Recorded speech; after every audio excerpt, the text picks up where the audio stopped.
Tom Liwafa, anggota DPR RI, memberikan penjelasan panjang lebar mengenai kehidupan pribadinya dan rencana pernikahan Iyun dan Fauzana yang sempat menjadi sorotan publik. Dalam pernyataannya, Tom menyatakan bahwa dirinya sudah terbiasa dengan berbagai hinaan dari netizen, terutama terkait pilihan musik yang ia tampilkan dalam beberapa kali konser The Liwafa Festival dan karir politiknya. Kita dianggap lupa sama musik Jakarta, giliran saya undang musik Minang, dipikir saya lupa sama musik Jawa.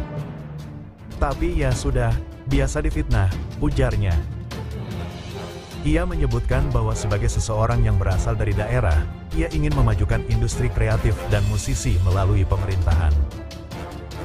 Saya dulu di Surabaya, dan ini kan bukan partai yang besar-besar amat. Mungkin PAN tidak sebesar PDIP, Gerindra, atau PKB. Ya kan dianggapnya saya partai artis nasional.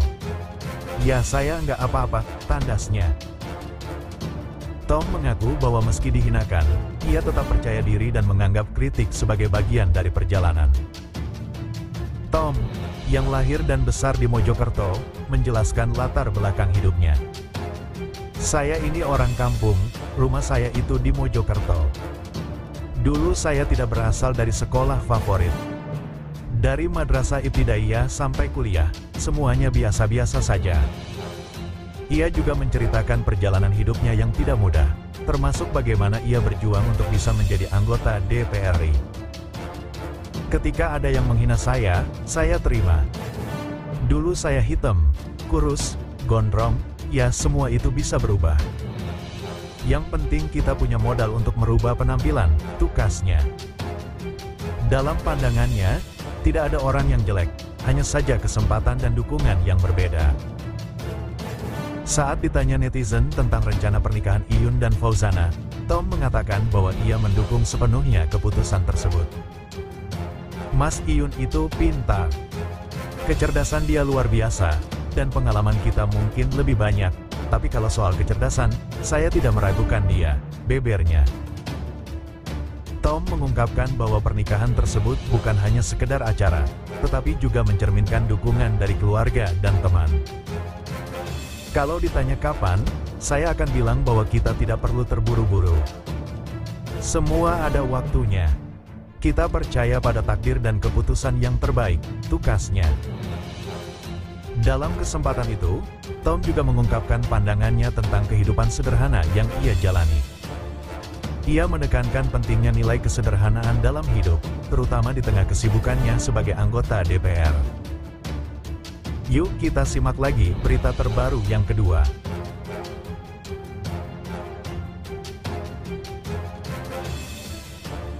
Namun, Fauzana dengan tegas membantah tuduhan tersebut. Hubungan kami bukanlah settingan. Aku kagum dengan sikap Mas Iyun yang tulus dan sederhana. Ini bukanlah sesuatu yang direncanakan atau sekadar untuk konten, jelasnya. Fauzana juga berharap agar masyarakat tidak salah paham dan memberikan dukungan tanpa prasangka buruk. Kami hanya ingin menjalani hubungan ini dengan baik.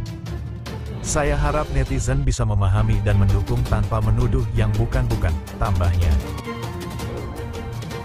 Selain itu, Fauzana juga mengungkapkan bahwa ia dan Mas Iyun masih dalam tahap awal hubungan.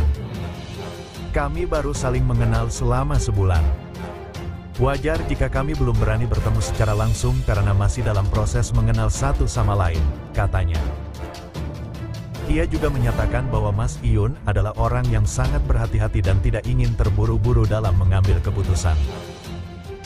Mengenai masa depan hubungan mereka, Fauzana menyatakan bahwa semua diserahkan kepada Tuhan. Kami tidak tahu apa yang akan terjadi nanti, tapi kami percaya bahwa semua ini adalah bagian dari rencananya. Kami hanya berusaha menjalani semuanya dengan baik, ujarnya. Menanggapi pertanyaan tentang apakah Mas Iyun cocok menjadi imam dalam keluarganya, Ibunda Fauzana, Nila, angkat bicara. Masya Allah, Mas Iyun adalah sosok yang sangat cocok menjadi imam. Bukan karena dia ganteng atau kaya, tapi karena ketulusan dan tanggung jawabnya, jelasnya. Nila juga menekankan bahwa dalam mencari pasangan, keimanan dan tanggung jawab lebih penting dari